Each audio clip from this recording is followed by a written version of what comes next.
Did you know that 1 in 3 workers aged 50 or older have started phasing into retirement or have thought about doing so, according to a recent survey by Willis Towers Watson?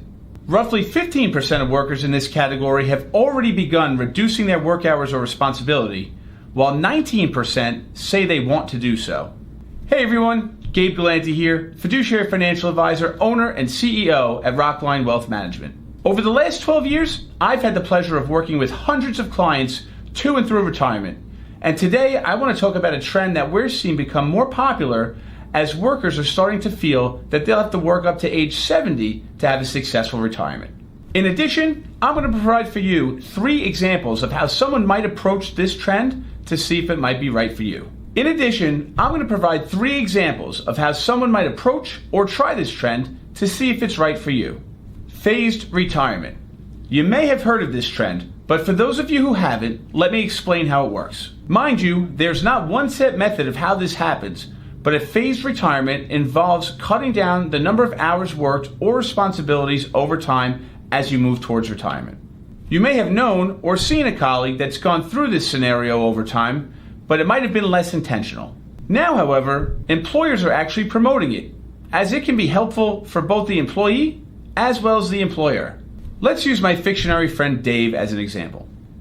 Dave has worked for the same company his whole life, and he's taken on multiple roles and responsibilities through the course of his career. But he's ready to make the turn and move towards retirement. Dave is fortunate enough that he's been working with his counterpart Steve over the last few years. Steve is newer to the workforce and just graduated college a couple of years back. However, Dave's been training him along the way.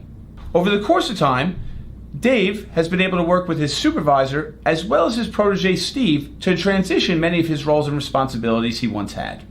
This has allowed him to begin to work through his phased retirement with our first method, reducing your responsibilities.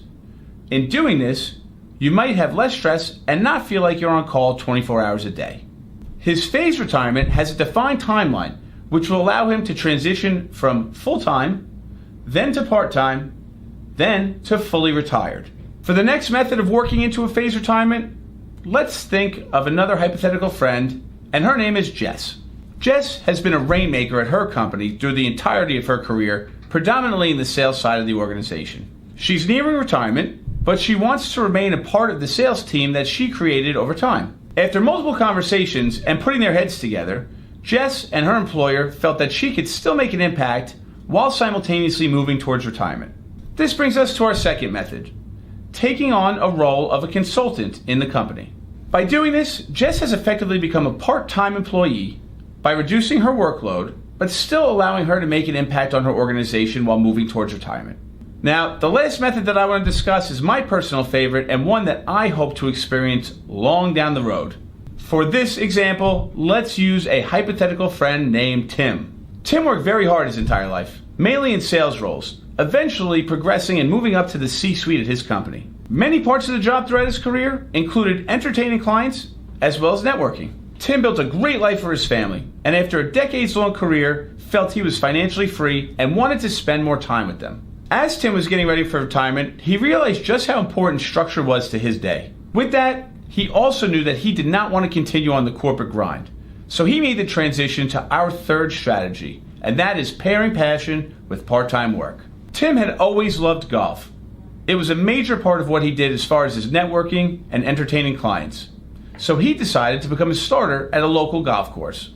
This allowed Tim to have structure in his day while still doing something that he loved, which had dramatically less stress than his previous career. Now that I've given you 3 examples, let me briefly explain how I've seen firsthand these methods benefit clients over time. First and foremost, staying connected and having purpose with your employer and teammates. Second, potentially delaying Social Security, drawing on your pension, or drawing on your retirement assets for a longer period. And third, more time to work on one's health and reconnect with personal hobbies and old friends. In certain circumstances, the employer actually gets to see benefits in the situation as well. An example of this would be that the retiring employee could more intentionally mentor someone to take on their roles after they leave the company. Overall salary spent could also decrease with that senior employee phasing out. And lastly, morale could be boosted as teammates get to watch their friend move towards retirement as well as watch a new employee come in to fulfill the old roles. Although everyone's situation is different, I personally do believe that we're going to start to see more structure around phased retirements going forward. One of the common themes in retirement is preparation. And if you feel that you need to catch up, feel free to check out our next video, which is going to provide actionable steps for those who might feel late to the game.